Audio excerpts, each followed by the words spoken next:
ನಮಸ್ಕಾರ. ನಾನು doctor Priyanka ಪನಾಲಿ, ಆಬ್ಸ್ಟೆಟಿಷಿಯನ್ gynaecologist ಮತ್ತು ಇನ್ಫರ್ಟಿಲಿಟಿ ಸ್ಪೆಷಲಿಸ್ಟ್. ಇವತ್ತು ನಾವು ಭಾಳ ಇಂಪಾರ್ಟೆಂಟ್ ಟಾಪಿಕ್ ಮೇಲೆ ಮಾತಾಡ್ತಿದ್ದೀವಿ. ಅದೇ ಅಂದರೆ ನ್ಯಾಚುರಲಿ ಟ್ರೈ ಮಾಡಬೇಕಂದ್ರೆ, ನ್ಯಾಚುರಲಿ ಪ್ರೆಗ್ನೆನ್ಸಿ ಕನ್ಸೀವ್ ಆಗಬೇಕಂದ್ರೆ ನಾವು ಯಾವ ದಿನ ಟ್ರೈ ಮಾಡಬೇಕು, ಯಾವ ದಿನ ಭಾಳ ಇಂಪಾರ್ಟೆಂಟ್ ದಿನ ಇರ್ತವೆ, ಆ ದಿನ ನಾವು ಟ್ರೈ ಮಾಡಬೇಕು. ಇದು ನಾವು ಇವತ್ತು ನೋಡೋಣ. ಮತ್ತು ಇದೇ ಸಟ್ಟಿಗೆ ನಿಮ್ಗೆ ಓವ್ಯುಲೇಷನ್ ಏನಿರ್ತೈತಿ ಅದು ಪೆಹಲೆ ನೋಡಬೇಕಾಗೈತಿ. ಓವ್ಯುಲೇಷನ್ ಈ ವಿಡಿಯೋನಾಗೆ ನಾನು ನಿಮ್ಗೆ ಡೀಟೇಲ್ನಾಗೆ ಓವ್ಯುಲೇಷನ್ ಏನಿರ್ತೈತಿ ಅದೇ ಹೇಳ್ತೀನಿ. ಅದು ಪೆಹಲೆ ಗೊತ್ತು ಮಾಡ್ಕೊರಿ.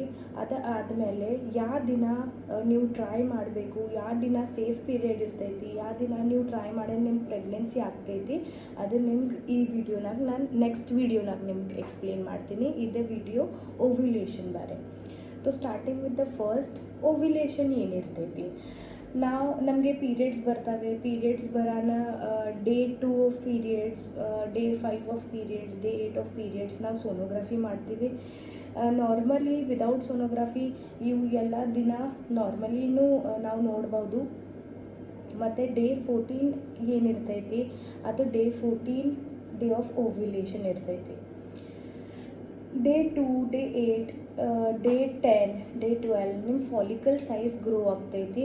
ಮ್ಯಾಕ್ಸಿಮಮ್ ಫಾಲಿಕಲ್ ಸೈಜ್ ಗ್ರೋ ಆದಮೇಲೆ ಡೇ 14, ಡೇ 16 ಆರ್ ಡೇ 12 ಇವು 3 ದಿನ depending upon the cycle, regularity of the cycle, ಇವು 3 ದಿನದಾಗೆ ಓವ್ಯುಲೇಷನ್ ಆಗ್ತೈತೆ.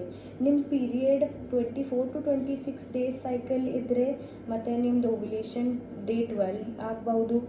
ನಿಮ್ಮ 28 ಡೇಸ್ ಪೀರಿಯಡ್ಸ್ ಇದ್ಮೇಲೆ ನಿಮ್ದು ಡೇ 14 ಓವ್ಯುಲೇಷನ್ ಆಗ್ಬೋದು. ನಿಮ್ಮದು periods 30 days cycle, 32 days cycle ಇದ್ಮೇಲೆ ನಿಮಗೆ ಡೇ 16 ಓವ್ಯುಲೇಷನ್ ಆಗ್ಬೋದು.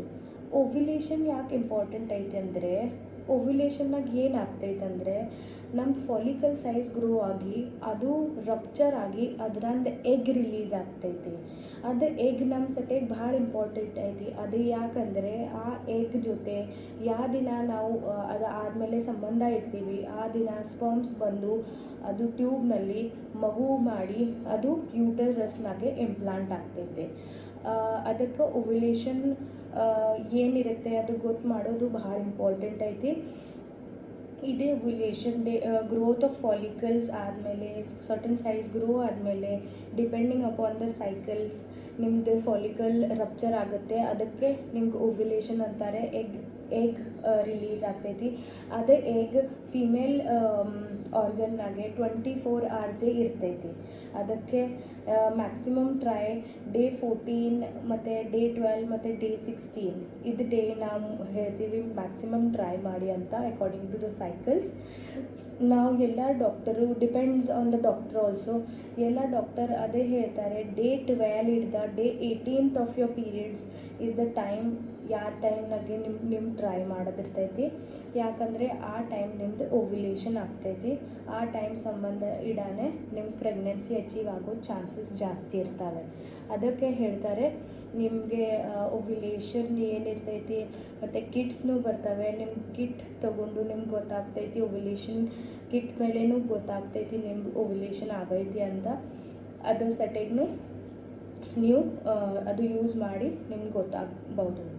ಮತ್ತು which days and how many days to try and how to try, this is all ಇದೆಲ್ಲ ನಾನು ನೆಕ್ಸ್ಟ್ ವೀಡಿಯೋನಾಗ ನಿಮ್ಗೆ ಹೇಳ್ಕೊಡ್ತೀನಿ. ಮತ್ತು this is all natural conception according to your cycles, according to your periods. ನಾನು ನಿಮ್ಗೆ ನೆಕ್ಸ್ಟ್ ವೀಡಿಯೋನಾಗೆ ಹೇಗೆ ಯಾವ ದಿನ ಟ್ರೈ ಮಾಡಿದ್ರೆ ಜಾಸ್ತಿ ಚಾನ್ಸಸ್ ಇರ್ತವೆ, ಯಾವ ದಿನ ನೀವು ಸೇಫ್ ಪೀರಿಯಡ್ ಇರ್ತೈತೆ, ಅದು ಎಲ್ಲ ನಿಮಗೆ ನೆಕ್ಸ್ಟ್ ವೀಡಿಯೋನಾಗೆ ನಾನು ಹೇಳ್ತೀನಿ. Thank you.